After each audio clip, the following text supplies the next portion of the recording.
Hi, everyone. My name is Emily, and I'll be co-hosting this panel with Giulia. And today we're going to be talking about accessibility and neurodiversity in conversational AI experiences, and I guess AI in general too.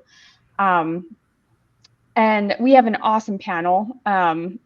So let's do a quick round of introductions, and then we'll get started. Christy, do you want to go first? Sure. Hey, everyone. My name is Christy Torres. I'm a conversation designer currently working at Google. I've been in the conversation design space for about 7 years now, designing different experiences, like rode the rise of chatbots into now where we're experiencing the rise of LLMs. So, just riding the wave, seeing how the technology changes and adapting to it. Happy to be here. Thank you for having me. Yeah, of course. Mellissa? Okay, so Mellissa Green is actually a pen name, and um, I am blind, but I also wear hearing aids, but I only wear them like outside. I don't wear them, you know, if I'm on a call or anything because the noise is going to get very loud. And I discovered if I have them on and I put headphones on, it just makes it worse. I actually have a hearing aid too, so I can relate to that. Right, yeah. So Yeah. yeah, and so I usually wear my hearing aids. Like if I'm outside, that's if they want to work. So they do what they want to do. There you go. But anyway, I was like I mentioned, I was looking at the questions, and I was like, "Well, anyone with a disability can answer these questions, which is a good thing." hmm Yeah. Well, I'm excited to hear what you have to say. And Okay. yeah, Shelby? Hey everyone, I'm Shelby Sparrow. Like Christy, I've been in this industry as a conversation designer for about 7 years. So echo everything you just said about, the rise of LLMs, the impact that COVID-19 had, and the changing user perceptions of conversational AI products. It's been an interesting time to be in this field. I spend a lot of my time thinking and talking about the intersection of the technologies I am a practitioner of, and queerness, neurodiversity, accessibility, inclusivity, etc. Some of those identities I embody myself, and then others I don't. So I'm always curious to learn from others how I can be more astute and more kind of aware of how to shape conversational experiences and even the design process to help the greatest number of people and not alienate anybody in the process. All right. Okay, so I'm going to start with the first question, and I'm just curious to know, like, how do you personally use conversational AI experiences to help you kind of in your everyday life or when you're designing? Love to know more. Mellissa, do you want to start? So I don't design AI, but I use Chat GPT. I use it for fiction. I write fiction, and so I use it for a lot of my fiction ideas. And I use it for like I have a podcast, so I might use it for like podcast episode ideas, and it's awesome. And I have contacted the company to say certain things are not accessible, and they've made them accessible. So Oh, wow. yeah. Oh, that's amazing. Nice to hear that, like, people actually listen to feedback and Yeah, I know. Sometimes it's like, do you all even care, or do you think it's just me with the issue, and you all want me to go away and leave you all alone? Yeah. Shelby? Yeah, for me, I have a couple of AI tools I use pretty regularly. I built myself some custom GPTs to help with my work, some that are tailored towards brainstorming conversation design ideas, some that are more just for myself. Something that is helpful in terms of accessibility is both with my own neurodivergence and also I have a medical condition that messes with my connective tissue throughout, connective tissues on every part of your body because you got to connect the whole thing, right? So I often find that I have a lot of issues with my fingers. My joints and my fingers get really painful, especially after a long day of work. So speech to text and even text to speech have been really empowering for me to just brainstorm. Like I'll use one of my GPTs to sit down, and if it's late at night or if I'm tired, and sometimes if I can even just think faster while you speak than often while you type. So I'll sit there and kind of ideate and brainstorm different ideas with my little GPT and talk about, hey, this is what I'm going through. It also helps me develop my own sense of how I want to articulate different ideas and problems. As you hear yourself speaking, it's just a different mental pathway than typing. But so I often use dictation services and LLMs to help me brainstorm, help me dictate, and help me save the pain that often arises after long days of typing. Yeah, absolutely. Christy? So I didn't mention this before, but I also am a neurodiverse person. I have ADHD and auditory processing disorder. So for me, the summarization tools and also like live captions and the ability to take notes during meetings using Gen AI has been like life-changing, because typically for me, before the technology existed, I would constantly be taking notes as people were speaking so that I could go back and like reference them and make sure that I had processed the information appropriately. But being able to just turn on like a note-taking tool to listen and take notes on my behalf allows me to be more present, and then read the captions as they're happening live, while then I know I get a summary document after the meeting, which has been great. So I would say that's probably been really impactful for me. That's amazing. Yeah, I this sounds amazing. And I mean, I think it's like tools that have benefited like different people in different ways. So it's great to hear like some specific ways that, I don't know, maybe even someone in the audience hasn't thought about and like can start implementing. But then I also wonder on the flip side, if there's also like some challenges that you face in like actually interacting with conversational AI and technology in your experience, and things that, you know, like we could do better at. Oh, sorry. Christy, you go for it. Oh, I wasn't sure if that was directed to me personally. Please go ahead, Shelby. Sorry, for everyone on the panel, you can start, Christy. Okay, sure. I think that right now, a lot of the technology that's accessible to the public is a very like written version, a lot of text interfaces, which aren't necessarily accessible to all people.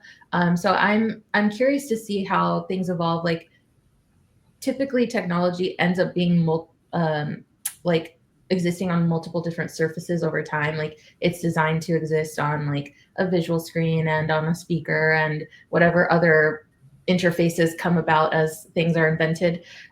So I would be interested to see how we can adapt to that and then offer maybe more voice first, or even like visuals that aren't necessarily text. That kind of thing I think might be interesting. Yeah, for myself, I'll probably sound like a broken record on this topic by the end of this webinar, but I think there's a great temptation these days to lean into the I guess the snazziest version or the most technically impressive version of a tool or a technology or a service, especially given how far we've come with technology. So often what that looks like is we're all hyped so much about LLMs and the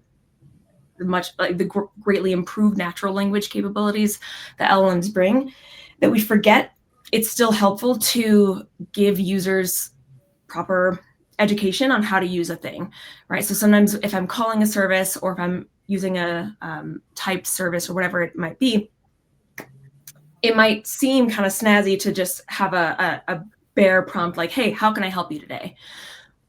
Not knowing what is under the hood and what I can and can't ask, what is in or out of scope, especially knowing how the sausage is made from within, that is something that a lot of business stakeholders find really compelling, but for end users can actually have a detrimental effect, especially for folks like me with flavors of neurodivergence where very clear expectation setting is actually incredibly helpful. So having a mindset that includes, factors like multimodal interaction, is there a suggested prompt or something that might pop up while I'm listening, something like that. Or even if it's just a text only or audio only, it's still helpful for users to give us some education on how we're supposed to interact with a thing. I've had business stakeholders tell me that's not cool enough, but sorry, that's what the research says is still really helpful. Even for myself, I notice that when I'm interacting with something and I don't have a clear understanding of how best to interact with that product or service, I often choke up and get nervous and I end the interaction early, even though I could have really had a lot of success if I had just a little bit more guidance on how to proceed. +1 to everything that Shelby just said. It's not like the sexiest business use case, but it is necessary, especially because you're leaving use cases on the table that could be really helpful and change people's lives. And there's this thought that like if it doesn't affect the majority of people, then it's not worth working through. But I don't think that that's accurate, because a lot of the time when you make something accessible, it actually benefits the larger group altogether. Like it has use cases that are applicable to everyone. So +1 to that. Mellissa? Go ahead. Wait, what was the question? I've forgotten the question already. Oh, sorry, no. Go ahead, Giulia. Fair enough. It's been asked some time ago, and we got on different trains of thought. The question was like if there's like any challenges or like the biggest ones, because maybe there's like too many for to list even, that you face using conversational AI technology.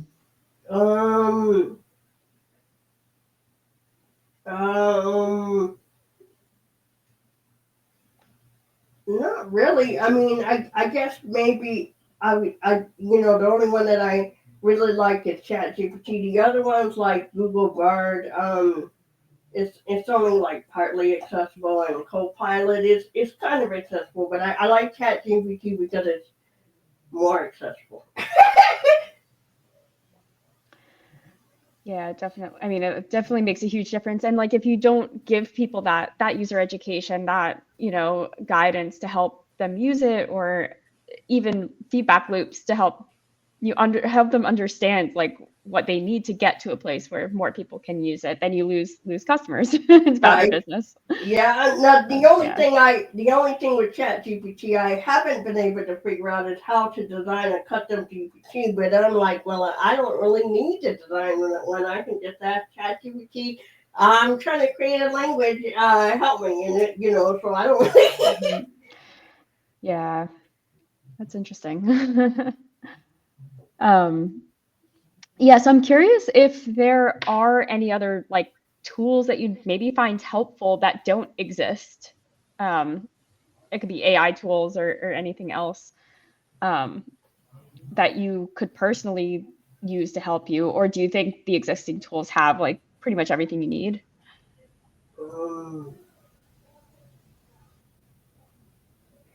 You mean like, well, now I know this tool doesn't exist, and when I was little, I was trying to create it, but I know they're trying to take Braille out of schools now, so I don't even know if this tool.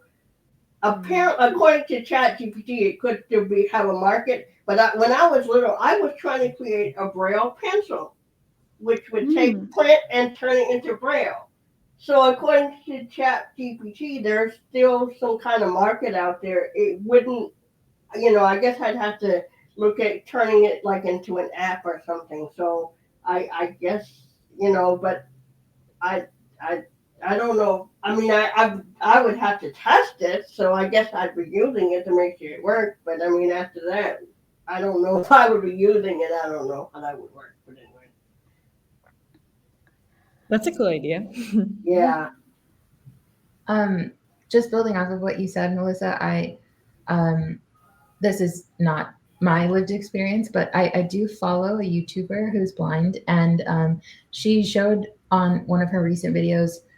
I didn't know this about Braille. It's just a single size, right? Like you can't make it a smaller size, like font. You can't make it smaller or a bigger size. They do have a jumbo Braille, but I can't read jumbo Braille because it's too long. It's larger than normal Braille. Yeah, so she was showing like the density of like taking a pamphlet that might be like just a, on paper printed very thin, but then if you translate that into Braille, it's like very thick to get all of that text. Yeah, like for example, I have the King James Version of the Bible, and it is 18 books. Yeah. So yeah. There is no Braille Bible that is small enough to finish the part. Does not exist. Sorry. Yeah, that's exactly. I think what you're hitting the nail on the head is like maybe something that would allow Braille to be more compact would be cool.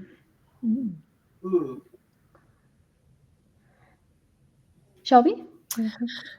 Yeah, I think one of my challenges, and maybe this is a shared sentiment in a landscape that's changing so rapidly, I find it hard and overwhelming to go find all the new tools and figure out how to integrate them and which ones are worth my time, which ones are potentially helpful, which ones are not helpful.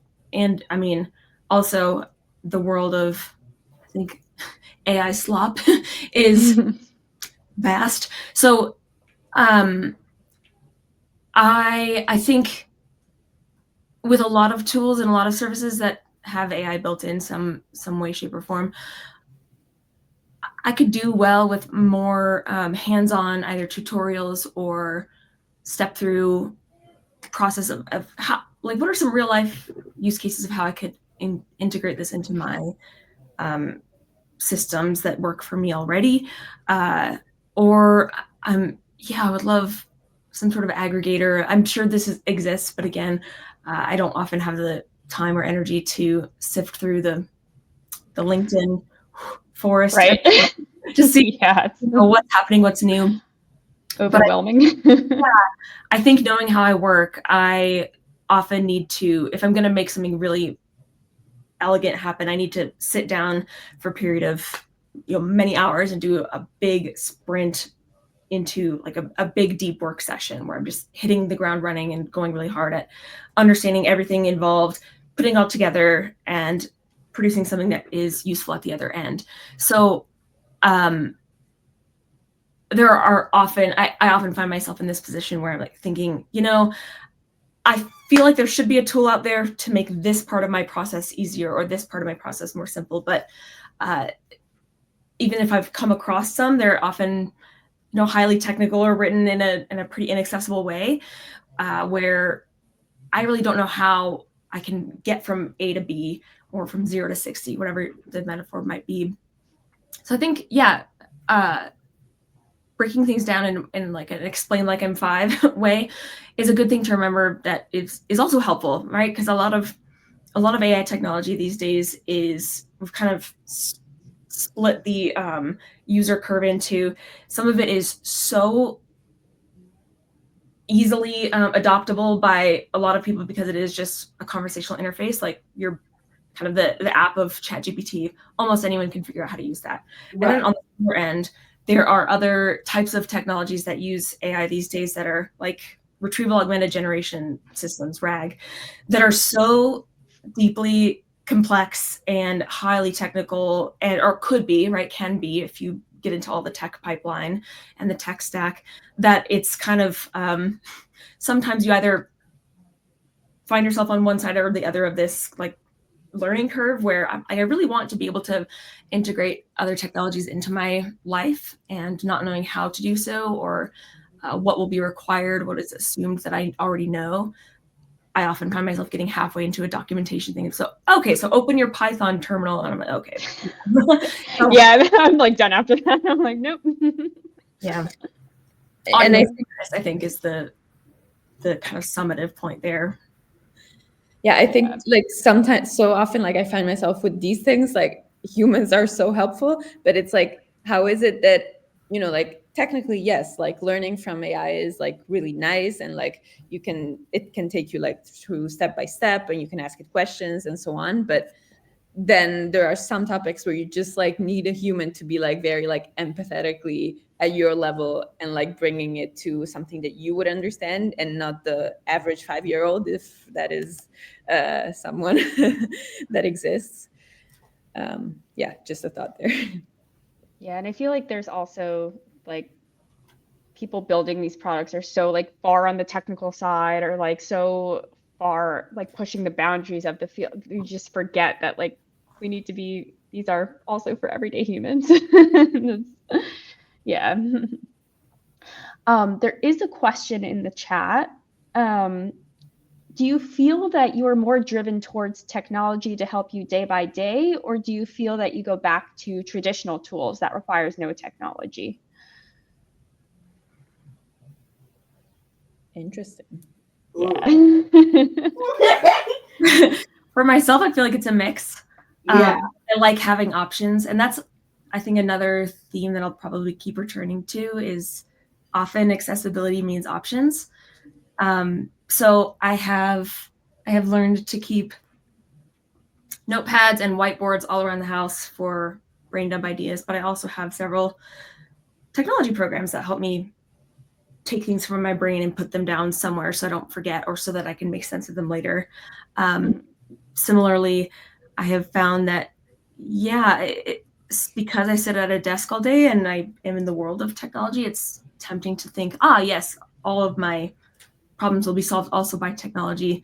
Every now and again, I realize, oh, you know what? My problem here is actually that I'm feeling disconnected from my body. And I need to go, like, instead of, I don't know, using my iPhone, I just bought one of those little, really old school egg timers that has the clicky mechanisms and the loud dinging, because that sensory feedback is really helpful for me. Oh yeah, bing bang. Amazing. Yeah.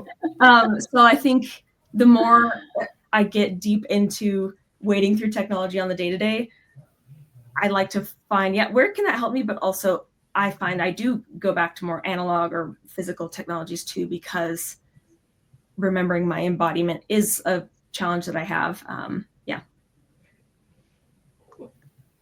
Mellissa, do you have any? So I guess, so it's kind of a mix. I mean, I think I would rather pick up a Braille Psalms than try to read it off the computer screen in Braille. I'd rather run to my closet, grab the Psalms in Braille, find, physically actually find it. Of course, my Bible study group, they're in Detroit and I'm not, and so and they're pretty flexible because of course they're cousins, so they've known me, so they wait for me to go find my Psalms or Proverbs or whatever, and so I think I'd rather actually go do that than try to get a Braille version that would be on a computer. Now, I mean, I do use JAWS, on my computer and stuff, and that does help when I'm in a program that is actually accessible. Right. Yeah. And so, but yeah, it's kind of a mix. I mean, there are some things that you kind of have to do analog, Braille is kind of one of them, I think. Yeah, absolutely. Christy, do you have any? I think just building off of what everyone's saying, I feel the same. I think it depends on the day, what I have going on, what I'm trying to accomplish. Like even going back to note taking, which I mentioned previously, I was able to do using a Gen AI model. Sometimes for me, writing on paper, like the physical sensation of pen to paper helps commit things to memory much more concretely. So my happy medium, because previously I was just carrying around like large notebooks in my bag along with like my computer and everything, and it was quite heavy. I have an iPad with like a paper film on top of it so that it gives me the sensation of it writing on paper, but it's digital already, so I can integrate it into my other systems that I have in place. But also building on what Shelby said previously about like just being able to understand what tools exist out there and how to use them. I think the technology is evolving so quickly and people are building for it as it changes. So even the things that we're learning about might not be relevant in like as quick as like, I don't know, 3-4 months. Like that might be have something that's considered old and something new has taken its place. So I personally just try to find what is useful for my life and integrate it where I can, and then try to be aware. But again, it's just a lot of information. So I think it's difficult to know all the new things that are happening. Yeah, I was wondering on a more like to bring it also maybe a little bit into the work sphere of like things that you bring into it in terms of like, are there any like questions or concerns that you find yourself kind of like bringing up to like other stakeholders in terms of like designing things in such a way or a different way that enables that design to cater to a broader range of experiences? Yeah, I was wondering if there's like something that comes to mind if I'm asking this question, like, oh yeah, this one definitely like I tend to bring up a lot or have to bring up a lot. I've got thoughts on this. Why? Like, why are we doing this? That's probably the biggest one every conversation designer, any designer finds themselves asking. Speaking of which, I actually have a copy of it here. If any of you haven't read Design is a Job by Mike Monteiro, go pick it up, read it. But in one of the intro chapters, he's like, well, first question to ask is, why are we here? Why do we need this? If you can't answer that in simple terms, then do not pass go, do not do anything further, right? So I find that particularly with AI technologies, which is the current shiny tool on the shelf, a lot of companies and business stakeholders are encouraged, hey, we need to do something with AI. We have you're now the chief AI officer, figure something out. And we get to halfway down the conversation of what we're going to build. And sometimes we've forgotten to ask why, who's it for, right? Because understanding the end user and the goals or the pain points, what are the pains and gains here? Are we trying to solve something that's bad? Are we trying to improve something that's already decent? And for whom? Who will that affect? I think that's the most important question to ask, especially in terms of accessibility and inclusivity. Likewise, I think a pretty common use case for conversational AI is in the contact center to reduce high volume, low complexity tasks coming at human agents. But even then, I think sometimes teams forget to involve those folks in the conversation of, well, if that happens, well, how then will that affect their jobs? Does that mean every single call or every single email they take is going to be highly, highly complex because the bot has taken care of some of those simpler tasks? If so, is that good? Is that bad? What other supports do we need? What data do we need to be gathering to prove our success or to influence how we go from phase 2 on?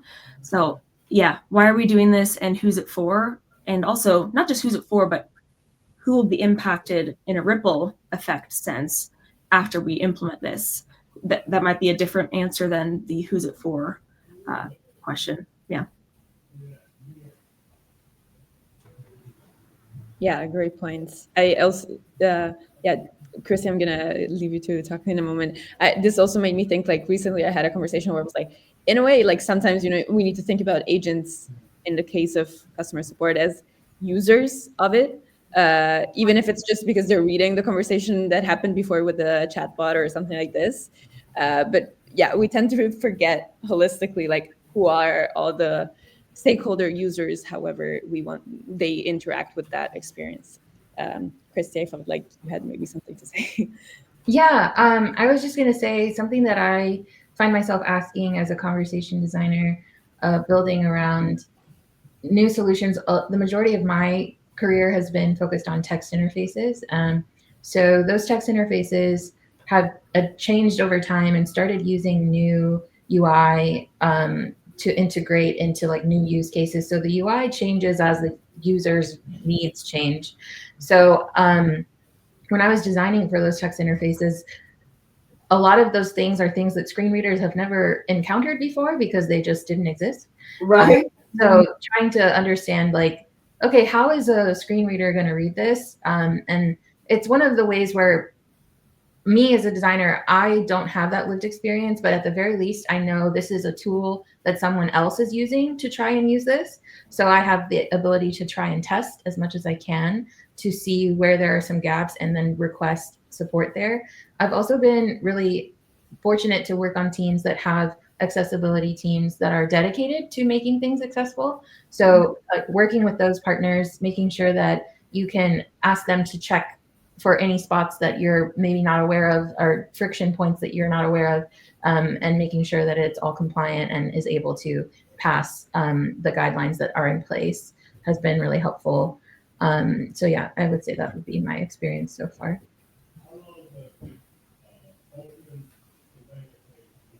Mellissa, do you have any questions or things that you bring up pretty often to people?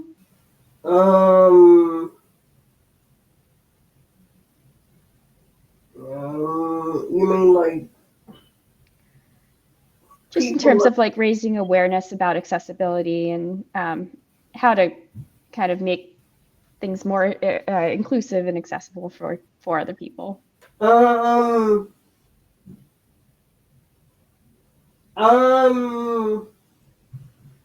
I guess, like, you know, if I'm on websites that are not accessible and I contact the webmaster and I say, your content is not accessible. Now, luckily, lately, they've been more responsive and, oh, we'll let our product manager know, and then I never hear from them again. Mm-hmm. Luckily, they'll get back to me and they'll say, okay, so what can we do? And so we end up having a conversation about, you know, we're using a screen reader and this, that, and the other. And so I guess they bring up questions to me. I don't really bring up any questions. I guess because I'm trying to make content more accessible, so I don't really have any questions, I guess. Of course. Yeah, you're just letting them know and they're probably asking you how they can make it better for you. Right, yeah, right. Yeah. So it sounds like these like contact forms, like just getting in touch with the companies and or teams is very, very useful to be able to make that happen. Right, yeah. I mean, you know, I'm trying to make companies and different people more aware. I mean, you know, I like to say that I feel like COVID was in a way positive because it forced people to make things more accessible because they didn't have a choice. So that's the positive thing that I take away from the pandemic. That you know, it made people go, okay, such and such is not accessible. But I guess what I don't like, and I know this is mentioned in a lot of webinars that I've been in, is that when people design things, they don't automatically make them accessible. You have to call them. Well, I haven't had to, but I know, you know, there've been all these different lawsuits and different things. So it's like you have to threaten to sue the company, and then they try to make it accessible, and then it may not be accessible in this, you know. And then the other thing that I don't like is those of us with disabilities are never consulted. We have to contact them and say, your site is not accessible before they start asking questions. They don't reach out to us and, you know, like you will reach out to me and say, hey, we want you to be on this panel. They don't reach out to me and say, we need you to help us make our content accessible. Nope, sorry. Right. I mean, yeah, it's a tough challenge. Christy, Oh, I was just gonna second what Mellissa said. Speaking to people who have the lived experience is the best way to find out what you need to fix. And, you know, I personally wish that when we did user interviews and there was a pool of people to interview, that there were a more diverse pool of people included in that group. So I think you're talking about something that's very real and needs to be adjusted for sure. Yeah. And so that's why I was saying that sometimes I feel like companies, they want me to leave them alone and go away and stop telling them that their stuff is not accessible, but I'm not making it up. Why would I? I don't have a reason to make something up like that. Right. You know, and I feel like sometimes it's like the only people who understand me are either those who have disabilities or those who work with people who have disabilities. Mm-hmm. Other than that, they don't care. Right. And I you know, and I have a digital marketing coach now. Come to find out, he's colorblind. Now of course that's not the disability I have, but it is a disability. So you know, I was asking him. I said, Neil, is this stuff in my head? Am I imagining that half the world doesn't care or what? And he was like, no. Yeah. It's And it's real. just because, yeah, a lot of these people just aren't aware. They haven't lived the experience. They're not, yeah, they're Right. just kind of stuck in their little bubble. Yeah, and I Right. just want to say that sometimes it's like I had a moment where I was like trying different websites that I use every day with like a screen reader. Mm-hmm. And the experience is just like, did one person at that company try it once? Just like, I don't think you need to build a lot of empathy, just like the experience of like, oh, now it's reading a button, now it's reading this, like what is happening, blah, blah.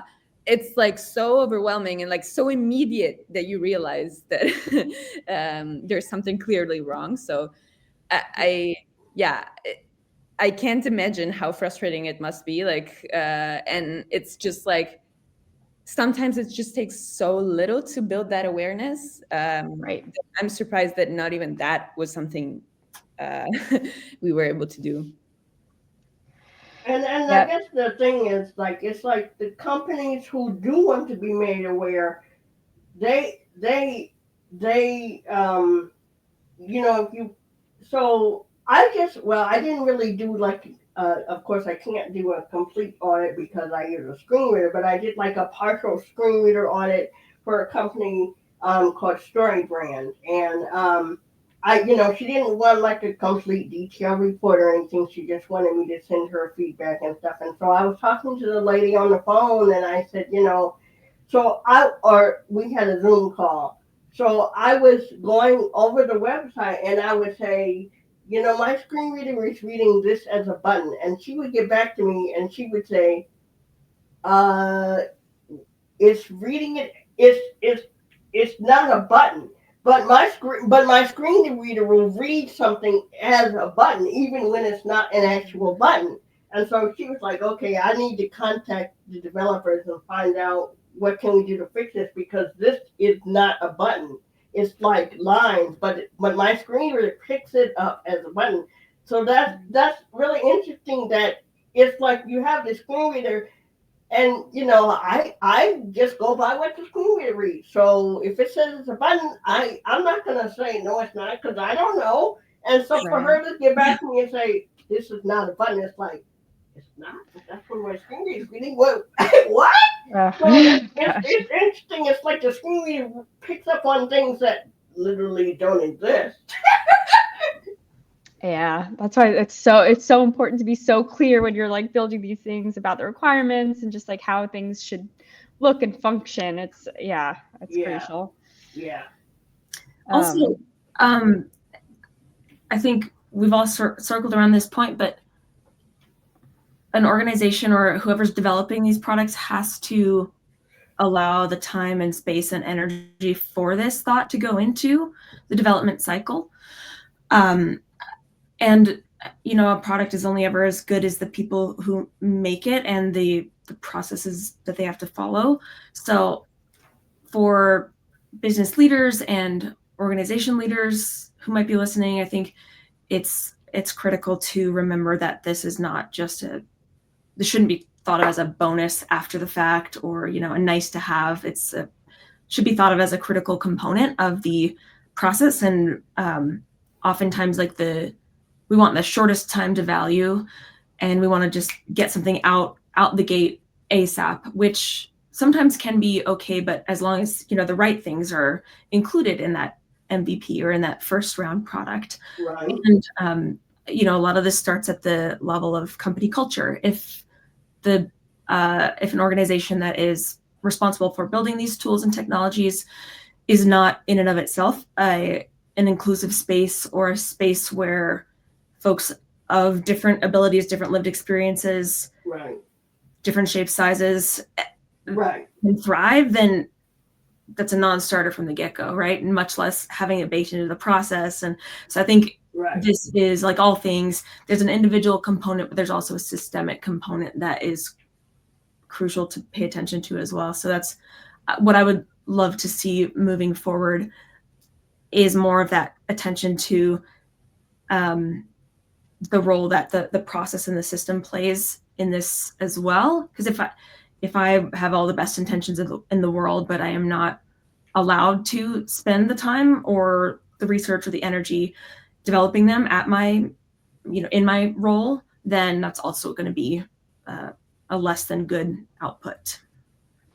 And I think people get scared off by like how much time they think it might take, or like, you know, but I think once you know what you need, once you have that initial system down, like you could just bake it into the process and, you know, account for all of those, account for the timeline or yeah, I mean, I've contacted company and I've said your content is not accessible, and they will literally get back to me within 5 minutes, and they'll be like, "Okay, it's done." It's like, what?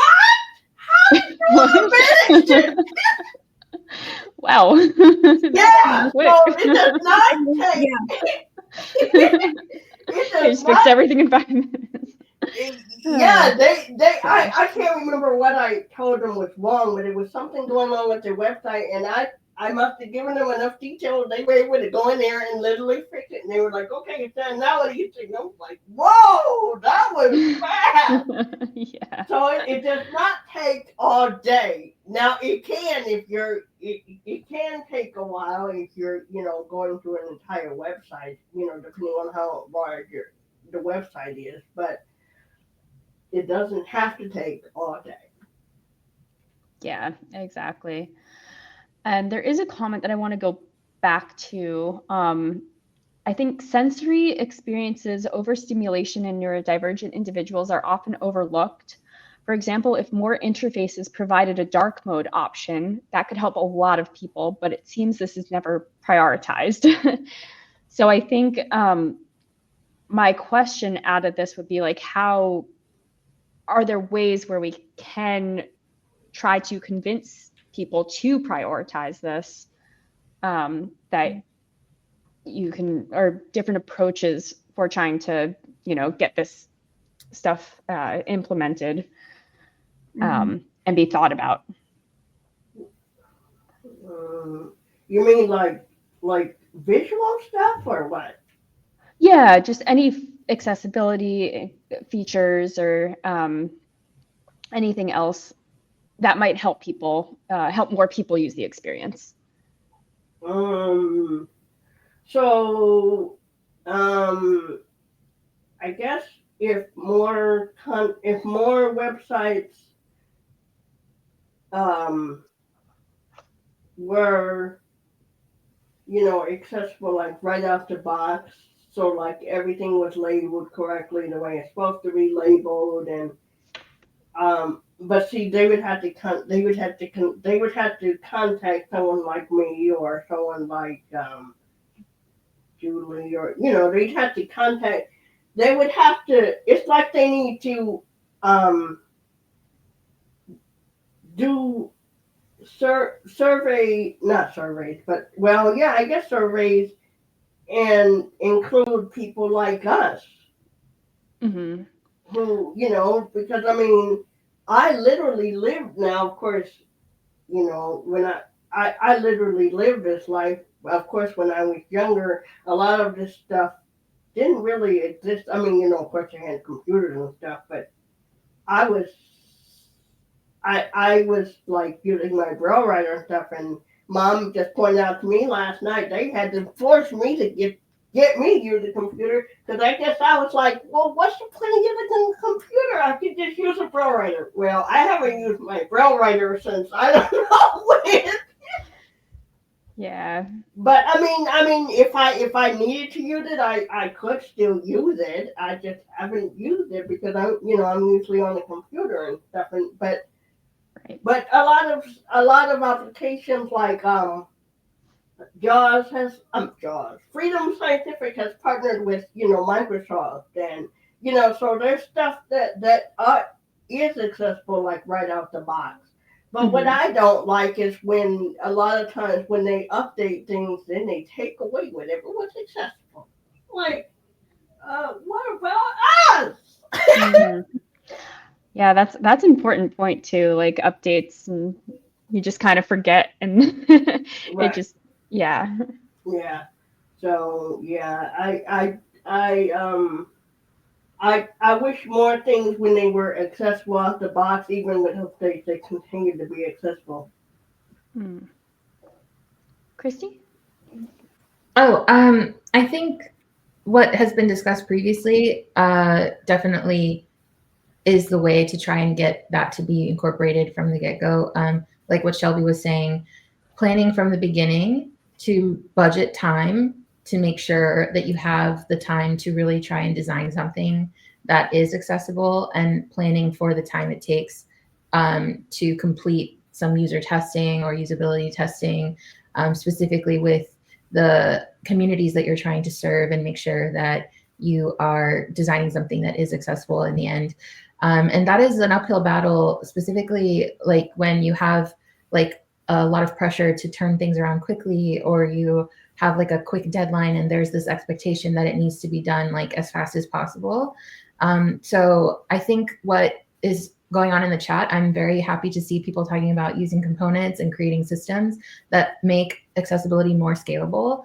If you can help contribute to that and also really advocate for that with your team, while also, if you see a design process in your team, advocating for adding a step for accessibility if it's not there already, and just doing your best to try and be a voice of someone who is really trying to push this forward, and seeing how you can get buy-in from other stakeholders and people who are in leadership if that's not already something that they're thinking about. And I think back to the commenter's original, some of the phrasing I believe I remember is, just the sensory overwhelm or the Here you go. oh yes, Sorry. there you go. yeah, like having an option for dark mode or for reducing animations or etc. Again, options. A lot of times accessibility is just options, and while I do believe that every designer, every company involved in creating a product for end users should think about their end users' experience just from a human dignity angle, often it also has an impact on like adoption and recurring revenue. These things also help you meet your goals, which are often in a corporate sense, revenue and stickiness. So, I mean, I know that a friend of mine, a dear friend of mine who's also neurodivergent, he built a language-based AI system for some of his users. And at the very beginning, it allows you to select, I'm a fast reader or I like to take my time.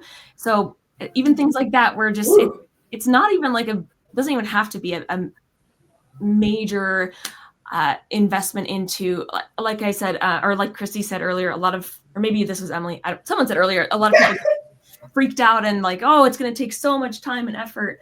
But sometimes just baking in, like you're going to have to design, this way or that way anyway. If you bake in the option for options, sometimes it's not actually as much labor as you might expect or as much work. And then every single time I find a product or tool that has more and more options, the more I get so excited, and I'm much more likely to recommend that thing to somebody else rather than this other product that doesn't allow for a lot of customization.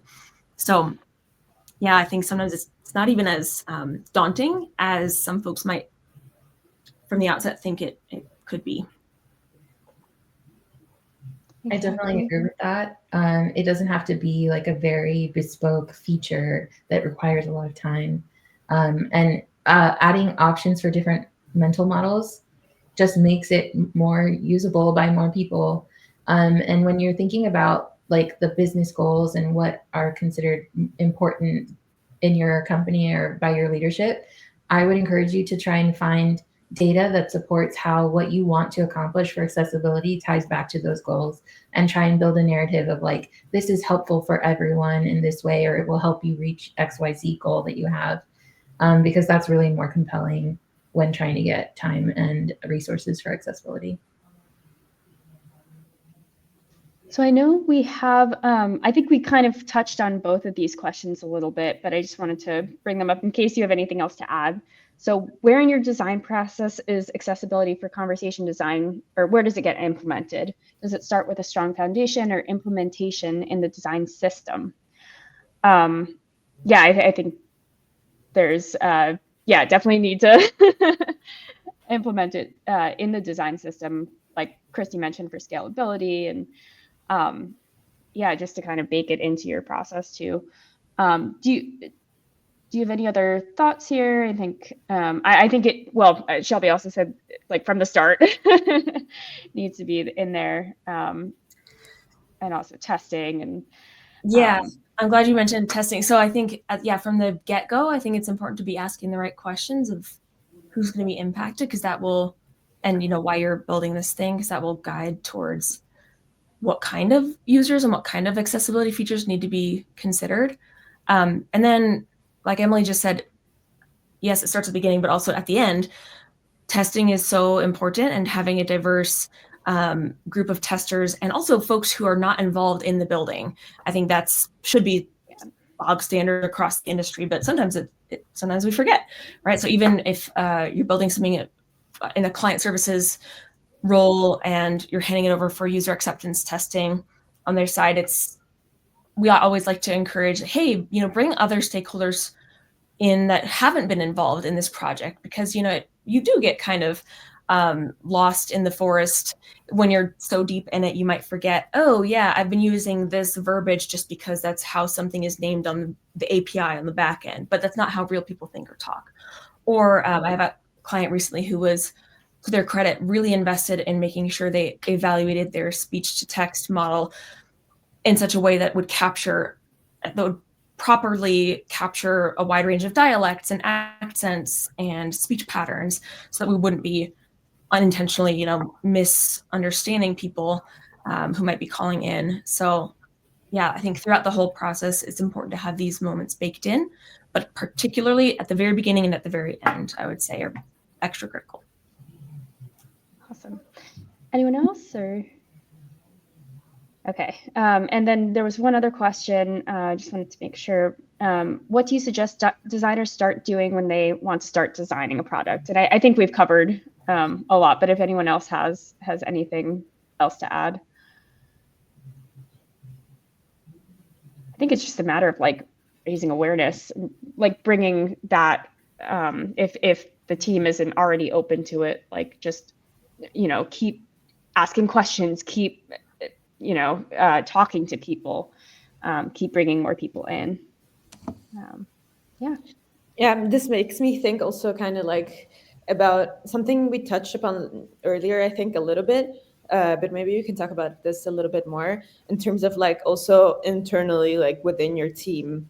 How do you set your whole team up for collaborating, for being at their best self, let's say? Is there something here that you feel like you've seen this happen again and again, that like it's not done well, and that you wish people understood like why it's important to think about this, that you want to pass on to the audience?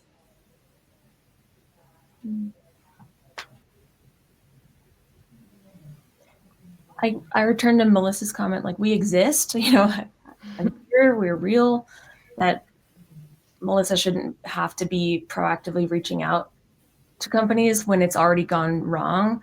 That's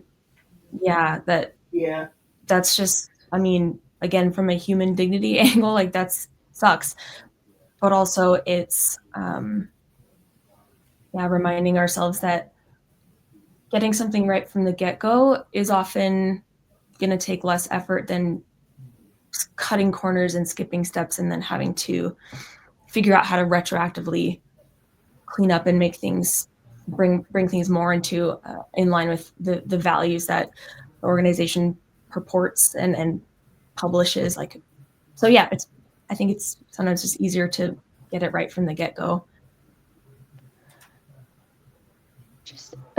Christy, go ahead. Sorry, Giulia, I just want to make sure I understood the question. Like, are you saying what can we do to try and get more people to care about accessibility in general, or?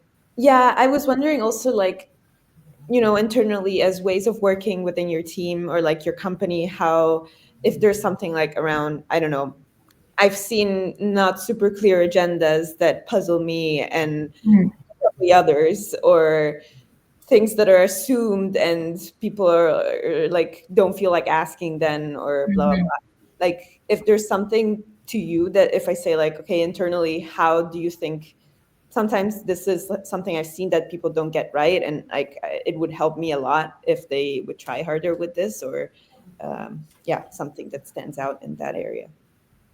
Yeah, I don't have something specific to like, if they would get this right, it would be better.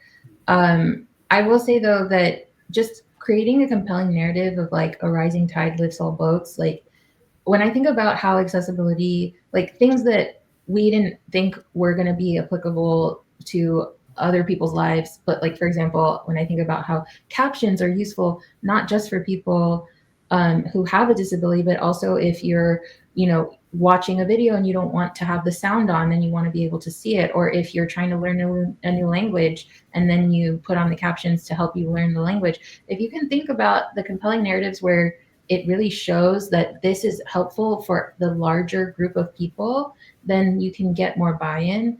That has been a little bit of what I've been trying to do and have found some success with. Obviously, like as individual contributors, we have only so much power in like corporate America, but you can at least try and move the needle forward that way. Yeah, my mom and dad, they do not need closed caption, but they always watch something with closed caption. And even okay, like I'm the only one in the house that needs something with audio description, but they always have audio description on whether I'm in the room or not. So it's really interesting, that some of these things, like we're saying, that we didn't think, okay, this is not only going to be accessible for the deaf, but somebody might be, let's say, they're like you say, watching a video, or they could be, let's say, washing dishes and they want to watch a movie and it's audio described, but they're washing dishes. Let's say they don't have a dishwasher or something, and they want to watch the movie. It's audio described, so they turn on the audio description. They can still watch the movie, but they can also do dishes at the same time and not miss the movie. Exactly. Shelby? Oh, just nodding along. And yeah, I think there are always going to be times where we are either situationally or temporarily or chronically experiencing some sort of disabling factor. So yeah, huge +1 to what Christy and Mellissa were just talking about. It's helpful to everyone, and therefore it's absolutely worth the investment early on and protecting time to build that into your products. Yeah, I keep going back to what you said about options. It's just like giving people the choice to be able to use what they need when they need it. And yeah, I know we're pretty much at time, and I know we could go on for yeah, it's already been an hour. Yeah. Oh my God. I know. This has been Same, so Mellissa, like same. That's how I feel. insightful. Yeah. Do you have any last comments, thoughts, anything else you want to share with the audience?